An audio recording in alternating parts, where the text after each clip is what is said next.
Hello, I'm Helen Thorn, comedian and podcaster, and welcome to Weight Loss 360 with Boots Online Doctor. We're here to support you as you make the little changes that can have a big difference. And this week we're talking about how to eat. Now, this is an amazing episode where we're going to unpack things like behaviours and habits, fasting and emotional eating. I can't wait to share what we have with you today. And as always, we have the wonderful Dr. Sam, who is an author, she's an empowerment coach, and of course, a GP. Welcome, Sam. Hi, Helen. And of course, we have the wonderful Ruth Taylor, who is a nutritionist and nurse. Hello, Ruth. Hi, Helen. How are you? Oh, I'm just very excited because I think this is the whole essence of this podcast today, because how to eat, why we eat, all those behaviours. We're really unpacking a lifetime of habits, aren't we, in this episode? So strap yourself in, people. It's going to be exciting. So I guess let's start with you, Ruth. Let's talk about what we're going to unpack on this episode. Yeah, we thought this was a really important episode to be thinking about. Because we know a lot of what we eat or how we eat is all based on our behaviour. So quite often people find that they're eating without even thinking about what they're eating. So it's sort of like that mindless eating out of habit. Sam, you're going to talk a little bit about that, I think. And maybe also thinking about what happens when we overly restrict, because a lot of people who follow a diet will often go very harsh on themselves, restrict down what they eat to the point where they feel deprived. And then we're going to think about fasting, because that's a very interesting way of eating and can be really helpful to some people. So let's get into the first question. I want to ask you both about habits and why they are so important for weight loss. It's a great question, because habits are basically the cornerstone of everything we do. And you can think about it like maybe at least 50% of our daily behaviours around everything are done on autopilot. So we're kind of just automatically getting out of bed, going to the bathroom, putting the kettle on, or, putting our slippers on, and we might, be half asleep, but our body, our mind has trained itself to undertake these behaviours automatically. And maybe we automatically go for the toast. We automatically go for the tea bag. So you might be able to reflect on your own behaviours, like what is automatic in your life. But when we think about the 360 weight loss journey, what are those automatic behaviours that are really tripping us up on when we're thinking about the goals we want to reach? One of the things that we know can be a real issue is emotional eating. So going to food as our comfort, going to food as our friend, when times are a bit tough, right? And we our good intentions are kind of overtaken by this autopilot behaviour of going for food as that treat or as that comfort. Absolutely. I always think that the food, you feel like that's the answer. That will that's the instant hit. Yeah. And about those little short-term things. But with the 360 approach, it's about long-term. Long-term. And looking at where those habits come in. And I think we're going to really share some good tips in this podcast to help you when these times occur. And I think it's really important to mention here that we can never separate the mind and body. It's a dance between the two, and we have to really respect our feelings, our emotions, and find ways to really experience our emotions and move away from using food as that crutch, as that go-to. If we want to, walk this path and go on this journey and really focus on that goal and achieve it. I've got a hot topic for you, fasting. I know this topic is how to eat, but what about how to not eat or not eating? Because I think it's one of those things that's been really popular in the last few years. We talked about intermittent fasting. So are we saying that we should be skipping breakfast? So before we get into this topic of fasting, I just want to make sure that our listeners are aware there are some groups of people that fasting is not recommended for, and that would be women who are pregnant or breastfeeding, also children and adolescents. And I would also say that if there are health conditions going on, it's best to consult your GP before you make a change to your eating approach. And what if you've had sort of history of eating disorders? A really good point, Helen. Absolutely, I would say this is not the right approach for you because it can be quite triggering. like you say, it's become really popular over the last few years. I think fasting has been around for many, many years before it became popular recently. There's a really interesting Canadian kidney specialist called Jason Fung, and he's written some really interesting books and YouTube videos all around fasting. So if you're interested, worth looking at. But also yes, I think it's got a place. It isn't for everyone, like everything. It's around who we are, what works for us. So it's worth testing out, trying out, and seeing what works for you. So there are a few popular approaches. One of the things that you can do is just to start by skipping breakfast. Like you were saying, do I need breakfast or can I skip breakfast? We've always been told we should have breakfast, but actually the sort of research around fasting is that actually it can have some added benefits for us in terms of how we feel, how our energy is, and how our bodies are for us, and whether it can help for some people to lose weight, not for everyone. So again, it's personal. So skip breakfast. That might work for some people. So one of the popular approaches is maybe starting just by introducing an overnight fast. So thinking, okay, it's 8 o'clock at night. I've finished my dinner now. I'm not going to eat anything till 8 o'clock tomorrow morning. That actually for some people can be quite a massive step forward, because I know a lot of people are nibblers in the evening. Yes. The TV goes on, the snacks come out, or they're a little bit peckish before bed and they might just raid the fridge a little bit. So it's sort of like the mindful awareness that the kitchen's closed now, no more food. And then there are a couple of other approaches. So if that works for you and you feel good, then you could stretch it out a bit further and do something called the 14-10, which is you fast for 14 hours and then you have a 10-hour eating window. Or you can go one step further and do this thing called 16-8, which is where you fast for 16 hours and you have an 8-hour eating window. And in those eating windows, you can eat 2 or 3 meals. So it's really about you and what works for you. So, yeah. And also just to note, when we're talking about fasting, you can still have liquids. You can have really coffee, black coffee, a variety of fruit teas and things like that, as long as they've got 0 calories.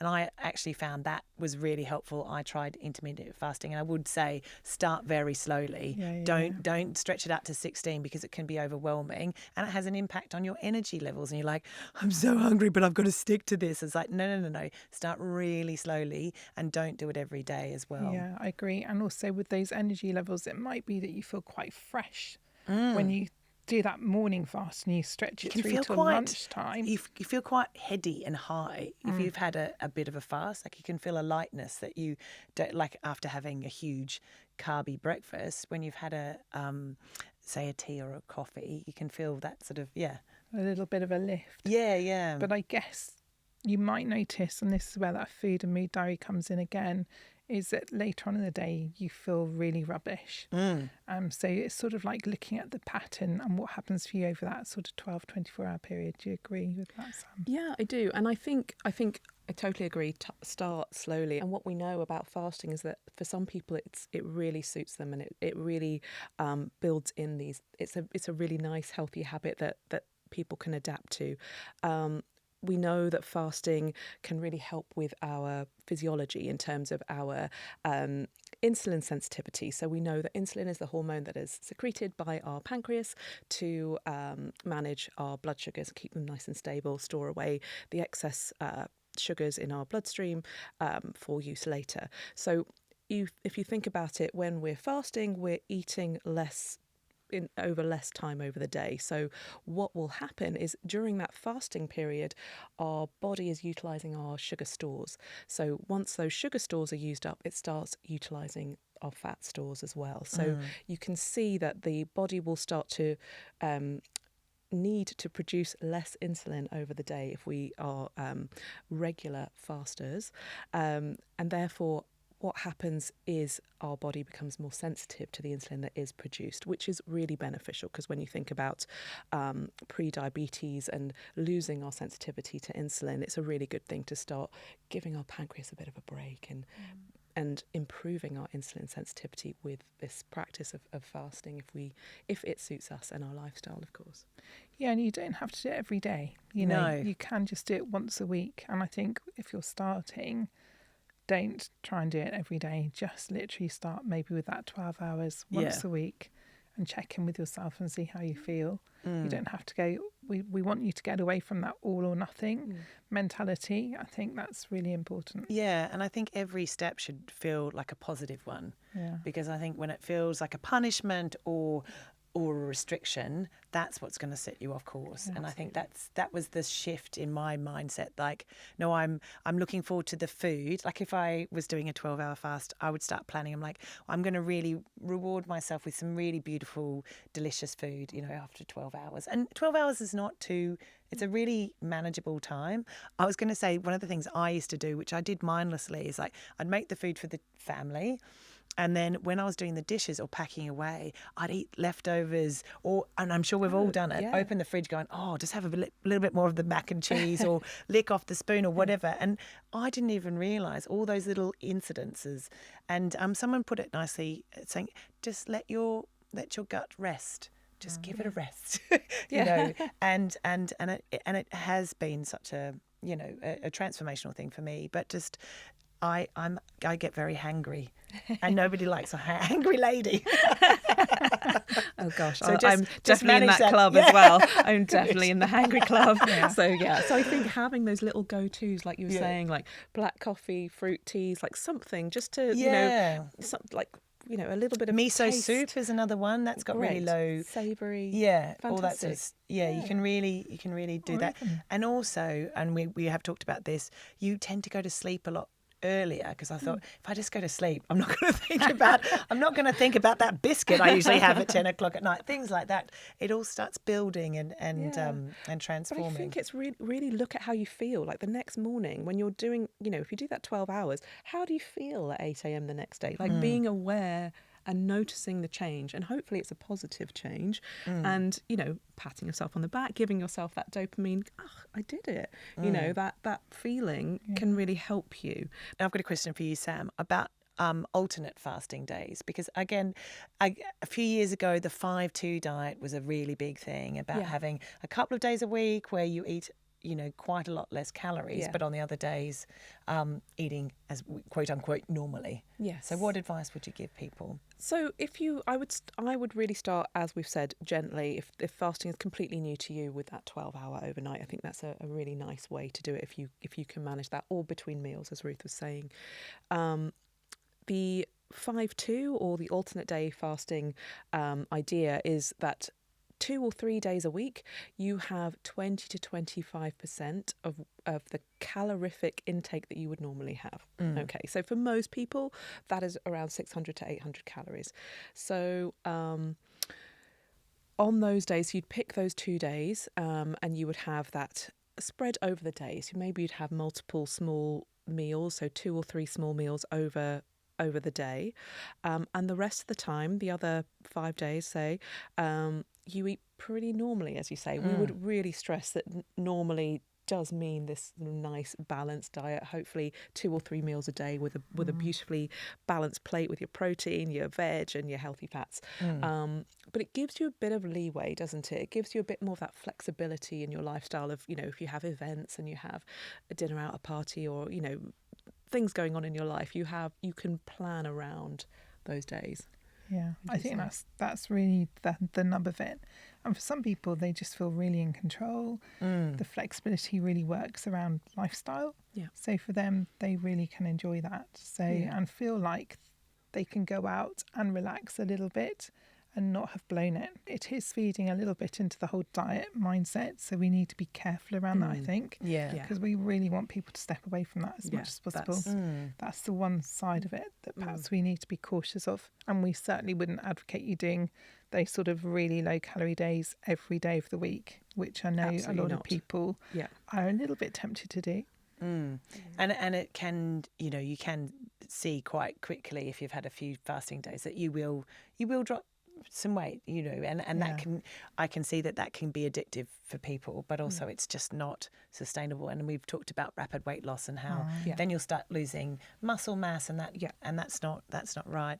And there's different ways, because I've tried the 5-2, and actually you get to know what things sort of fill you up, like lots and lots of leafy vegetables or like stir fries and things like that can fill you up. And also I think there's a psychological thing about quantity, because obviously 600 calories could be 2 Mars bars, but that's not going to give you long term, that's not going to get you through the day. But yeah, a couple of boiled eggs and some spinach or, you know, big thing of leafy greens can actually appear to be like a big meal. So there's different sort of ways you can manage that. Totally. And, you know, mindfully eating your meal, you know, eating it more slowly, sitting down at the table, that kind of taking a bit of time over your meal, making it, you know, making it enjoyable for you. Because, we're playing with these ideas, aren't we? You know, these ideas are not for everybody. Not everyone will like 5-2. Not everyone will enjoy fasting at all. But it's an idea to give you something, a different way of approaching your intake, if you like.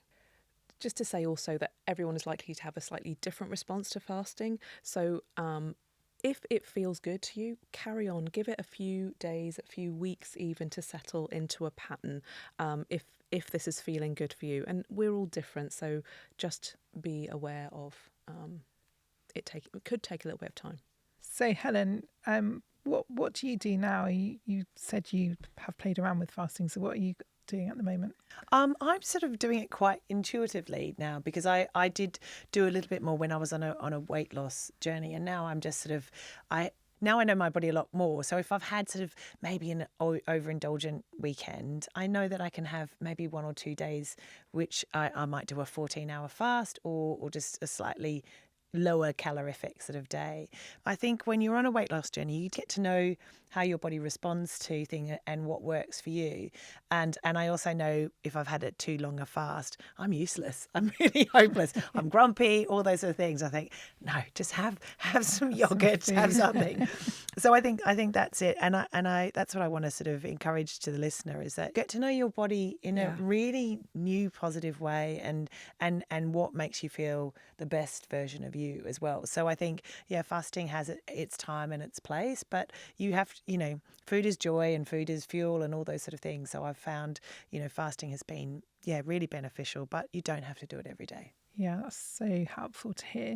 And it is trial and error. And again, as you both have said, be kind to yourself. Some days it just doesn't work, and that's okay. I've tried 12 and 14 and 10 and all those sort of things. And I would just say, just do it gradually and not every day, and plan it out is another really great thing. Like, the days you're going to be busy or you're going to see friends, and you don't want to be having a boiled egg in your bag. You want to have the food. Enjoy the food. You don't want to be miserable, do you? No one wants that. I've got a question for you, Ruth. I want to talk about snacking, because I think that's our sometimes our kryptonite, our weakness, isn't it? Going, I need that 3 o'clock or the 11 o'clock snacking. How do we overcome that? Yeah, that's another great question, Helen. So that's a really big one as well for many, many people. And I think we're talking, weren't we, outside about how people are sometimes a little bit scared of being hungry and not having something in their tummies. So again, it's mindset and also just looking at your habits. So I think for me, snacking is something we want to avoid. Maybe keep it for special occasions or for those moments when you really need something to eat and you're absolutely hungry or starving hungry and you're not going to make it through to your next meal. But, start wherever you are now. So really take stock, use your food and mood diary, really take a look at what's going on for you. And maybe the first place to start is to take out the snacks.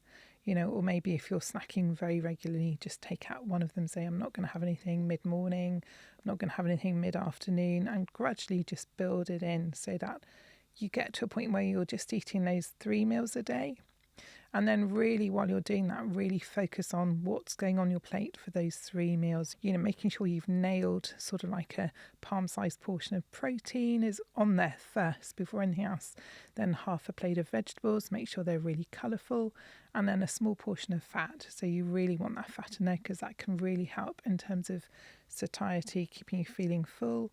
And also really helps to calm down the whole insulin response as well. So a really important aspect of what goes on your plate. So get those 3 meals in and then see how you feel. Really check in with yourself. This isn't a competition. This isn't about doing what your best friend does. It's about you. So what works for your best friend may not be your thing. And it's okay to be different and to sort of stay in your own lane, just making sure those snacks have gone. Every time you eat, your body will release insulin in response to that food. So you really want to just calm that insulin response down. So just it's a real way of taking control and really enhancing your weight loss and your health. You know, it's not just weight loss. This will really make a difference to your health. Absolutely. Just on that point, what would you say would be things sort of that healthy fats, just reminding everyone what healthy fats are, what foods might contain healthy fats? Okay, so that's a really good point. So I think it's things like oily fish, which for some people absolutely love, others really dislike. But if you can find a way to have an oily fish, have it, because it's fantastic for you. And then things like avocados, really full of monounsaturated fats, so a really type of healthy fat that we really want to encourage eating. And then nuts and seeds like almonds, walnuts, seeds like chia seeds, flax seeds, pumpkin seeds. You know, just sprinkle them on your salads or sprinkle them over your breakfast or crush them. And then olive oil. So there's a whole range. Is cheese? Can we get cheese in there? Is that a healthy fat? Cheese doesn't quite go there. I'm sorry, Helen. I'm so sorry. I was like, how do I get more cheese in there? Yeah, I think if you want cheese, just have it as one of your proteins and enjoy it that way, but maybe less often. Damn it. Finally, and I love this bit of the podcast, we've got a question from the community. Now, I think this is a question we can all relate to. It's that this community member says that they know what they need to do, right? That they can stay on track for a little bit, but it's the stress and emotional eating that rears its head. So it could be like 3 or 4 days you're doing really well, but then something really stressful happens and it completely derails them. Help us, Ruth and Sam. Yeah, I think firstly, thank you so much for asking that question, because you're absolutely not alone. We know lots of people are in this very similar situation.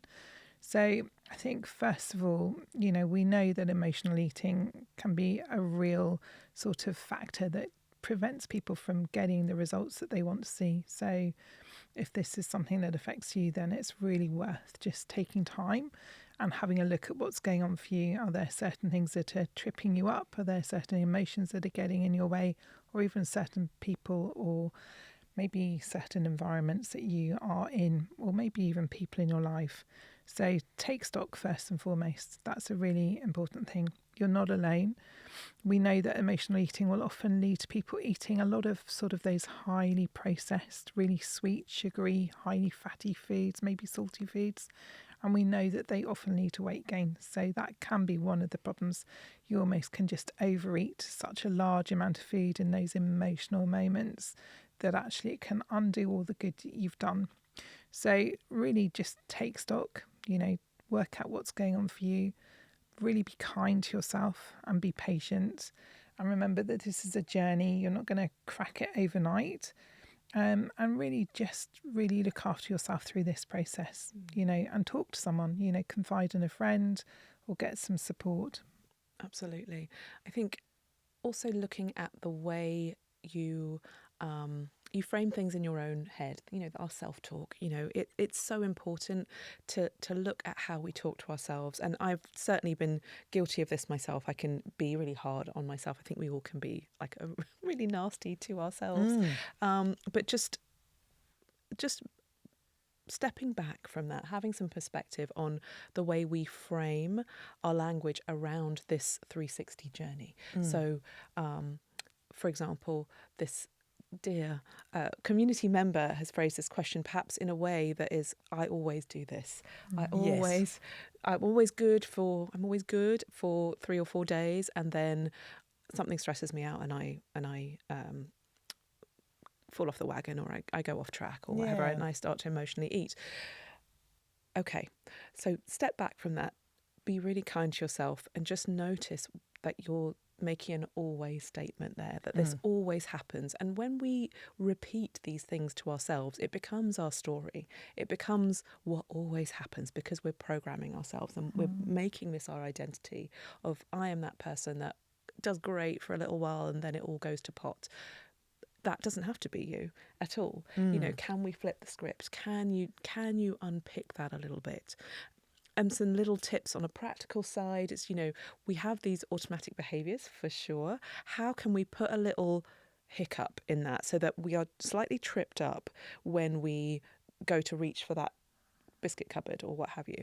Can you move all of that stuff to a different cupboard? So at least you have a few seconds of, I'm doing it's like something. the circuit breakers. The Is circuits, it? Yeah, that's yeah. exactly what it is. That kind of like, it's not there.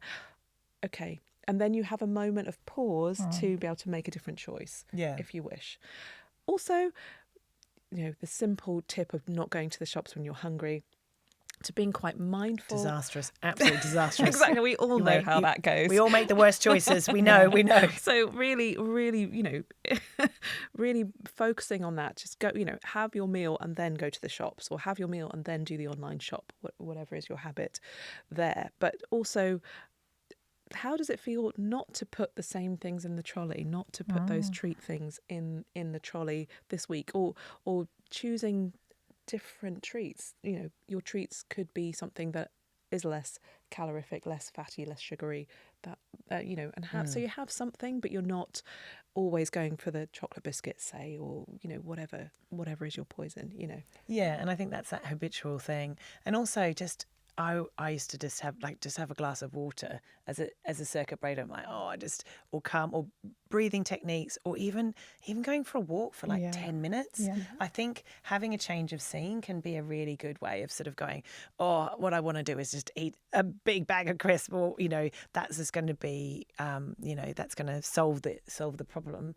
But I always think just a tiny bit of exercise, or listen to your favourite song, or just movement, something like that can be a really great way of doing it. Do something to distract yourself, because often that craving doesn't last for long. No. And if you can distract yourself for like a few minutes, it's really dampened down. So call a friend, that's another thing. Yeah. Like talking any sort of and I think that's a really great way. And even if you put it off for half an hour or an hour, you're still it's about these little wins. And I think you don't want to feel it like a punishment. No. or even just alternatives, like I used to have, like, I like milk chocolate, but like having dark chocolate in the fridge and having just like one square, you get a tiny little hit, or even like a hot chocolate or something like that, that you just slowly wean yourself off. Not an entire bar of Galaxy, but just but all those sort of things are really good steps. They really really make achievable. a difference. And if you do it once, don't forget to say, wow, you have done it. Exactly. The congratulations, the sort of like mindful affirmation that you are not the person who can't do this, because you can. Exactly. And I think there's something here about language as well. I was picking up from that question, the self-belief. Yeah. If you're telling yourself, this is who I am, this is what I always do, then unfortunately the trap that we fall into, and this is true for all of us, if that's what we believe about ourselves, that's what's going to happen. Yeah. So I think we need to change the story in our heads as well. And also really believing that you can change the story, and that it can take a bit of time, and that's okay. Being kind to yourself, and even if something happens and you slip up a little bit, it's okay. Not like beating yourself up. I think we have this real habit, I know I certainly do, of kind of this, berating ourselves for making a mistake, or for, doing something that wasn't planned. It's okay. As long as you can kind of catastrophe. It's not a catastrophe. Yeah. You just right. We draw a line, and when we begin. Yeah, That's okay. Absolutely. So we've covered a lot. This has been an amazing episode, if I do say so myself. We've covered a lot, but I'd love your top 3 tips from you guys. How about starting with thinking about where you are now and what appeals to you to start? So maybe start by cutting out snacks, or putting in that 12-hour window, and just playing with that. So I would say really looking at the intervals we've talked about. So playing with that eating window. So we've got 12-12, we've got 14-10, we've even got 5-2. And kind of not being afraid to give them a go. It's a case of trialling. It doesn't have to be every day. It could be, once a week you do a 12-12 to start with, and see how it makes you feel. Really recognising how it makes you feel. That's really key here.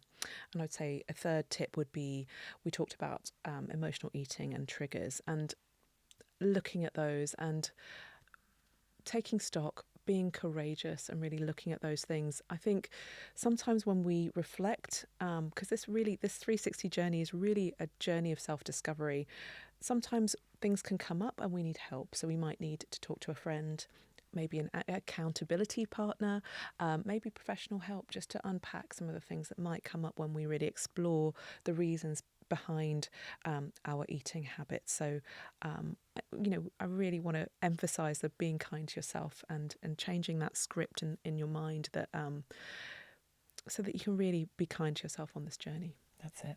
Brilliant. Food should be a joy, people. And Absolutely. It is a joy. So much. Wonderful. Thank you both for this episode, and I think we've learned so much. Thank you. Weight Loss 360 is a fresh air production with Boots Online Doctor. The producer is Ollie Seymour. We've got a bonus episode coming your way in a few days' time, all about fats and sugars and which one you should ditch. Next week, we'll be looking at why achieving healthy weight is so important for overall health and well-being. And we'll be joined by the wonderful Dr. Anju Verma, who's a GP and is the clinical lead for weight loss at Boots Online Doctor. Thanks for listening. We're here to help you in your quest for healthy and long-lasting weight loss. So remember to follow Weight Loss 360 with Boots Online Doctor wherever you listen to your podcasts, so you never miss an episode. Make sure you check out Boots Online Doctor weight loss service for a whole load of other amazing advice and free resources, including a weekly live webinar where our experts can answer all your questions. The information shared here is evidence-based to help you achieve and maintain weight loss. However, if you have any health concerns or questions, please consult your GP before making any changes to your diet or lifestyle. Remember, every small change is a big step towards a healthier, happier you.